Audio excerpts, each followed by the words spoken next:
we actually announced it, I think, on Spike, the first kind of, or we had, I think, a great CG trailer for it. And then you guys have been showing this a bunch of times. We did on VGX last year. You were live with me and my good buddy Joel McHale showing off. I have to always say my good friend Joel McHale before I say his name. Part of the contract. Anyways, we had you on showing the game, and you know, we're seeing some B-roll of this right here. But the game looks better and better. And we were talking a little bit earlier for GameStop TV, and one thing that I'm excited to hear more about is sort of the campaign and the story. We've seen a lot of action, seen a lot of setting, but you guys, it sounds like you have a pretty epic story that you're going to start talking about in this game, right? Yeah, we're going to be revealing all the characters and the story later this year. Right. So that's all he'll say about That's that. it. He's like, and later I this would year. love to give you all the details, but they would kill me. We don't want to spoil it, but anyway, so tell us what are we looking at here? So this is actually, I think this is the very first time we're actually showing co-op. So, you know, two dudes, they're just playing together, and just before they got out of the elevator, because, you know, we like to spice things up. So even though they play co-op, every now and then the game is going to offer you like a competitive challenge. Yeah. Because, you know, we actually found it that even when we play the game together, we're like, hey, you know, I dare you that I'm going to do this better than you, or I'll bet I can get there faster than you. So we said, like, why don't we just put it in the game? So right now they have like a little competition going. So whoever, like, we can have strength challenges, like whoever kills more zombie in like under a minute, or whoever gets to somewhere faster. So whoever wins the competition gets extra experience points. He gets to level up his character faster. And this particular mission is actually pretty far in the game. We're trying to send a signal to the outside world that there are still living people inside. So they want to set up like a huge explosion. It's going to create big fire, something that's visible from outside of the quarantine, something that will tell, yeah, we're still here, we're alive. By the way, they have already completed the challenge. So what do you get for winning the challenge? You get the experience points because, you know, we have two major proficiencies, agility and strength. And you develop your character by doing. You want to be better at agility, that means you have to jump, climb, stuff like that. On the other hand, if you want to get better at strength, that means you have to do a lot of combat. So if you win a combat challenge, that means we're going to boost your character in that particular proficiency. So it's really worthwhile to win it because you just get access to this really awesome special abilities faster. And right now, even though they're just playing regular mission, another challenge that pops up here is whoever gets to the sewer exit first. So it's something that goes over the mission. It's something that we would do anyway, like, I'm going to be there faster than you, right? Why not reward players for just doing awesome stuff? And right now we're getting closer to the sewer exit. We're almost there. Yeah, that's the door.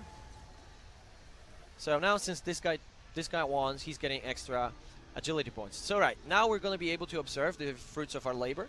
That's a new expression I learned in English. It's a good one. We're trying to set the explosives off. Let's see if it works. There we go. Yes, blow it up. And now we thought just setting building on fire might not be enough, so we put Oh, like, is that a frown face? yeah, In the building? we thought, like, you know, that's something that only a human being likes could that. do. So that's gonna send a clear signal. Now here's the cool stuff. You see that thing showing hunter incoming?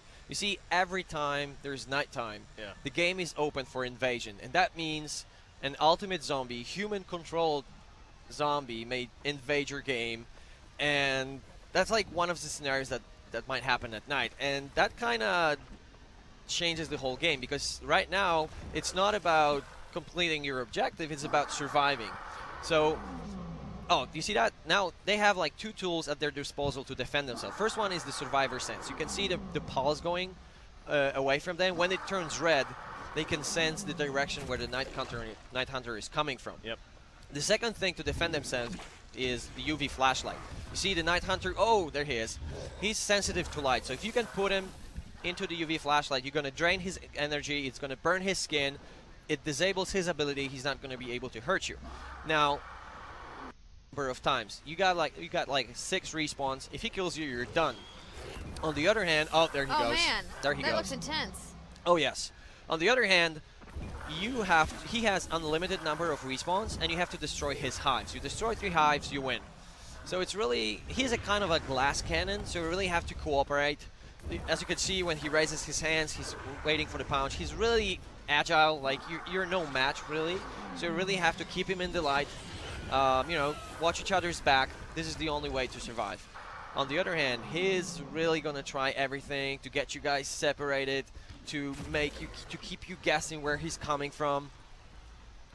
Yeah, like look at that. We showed this. Can't you just run away? Well, he's gonna come for you, and if he gets the. And it's all human controlled, right? Because it's still. Oh yeah, oh yeah. Like at some point we were discussing of making it AI, but we thought like bringing the human factor to the game. It just brings. So you basically have one level every night. There'll be one of these. It might happen. Yeah, it might happen. On the other, if you play as the ultimate zombie, you get to choose if you want to invade like a random guy, or we actually we track all of your friends, so you can just take a look at the list and like, oh, I'm gonna mess you up, and then I'm gonna mess you up. What if I don't want my friends to mess me up? Yeah, because at some point everybody hates you, but it's totally worth it. But yeah, if you don't feel like it, you can decide, okay, I'm just gonna allow my friends to do it, or you can say, no, I really don't want to do it. I just want to stay in peace. This happens obviously in co-op. Will it happen in the campaign too? Yeah. Do you have that in the campaign as well? Yeah, they'll just the mission that you saw when that would happen. That was just campaign. So you just play your regular game. It's totally seamless, and every night. Or you just unhook it from the internet, and then your friend can invade. Yeah. No, you don't have to do it. You can just set the game like I don't want to do it, and that's okay. No invasions. Like it's gonna be on by default because we're bringing players to play it, and people are having so much fun that it's definitely gonna be on by default. But if you don't feel like it, we're not gonna be forcing you to do it. And it's 2 versus 1, but obviously. Well, we have. It's gonna be asymmetric. Okay.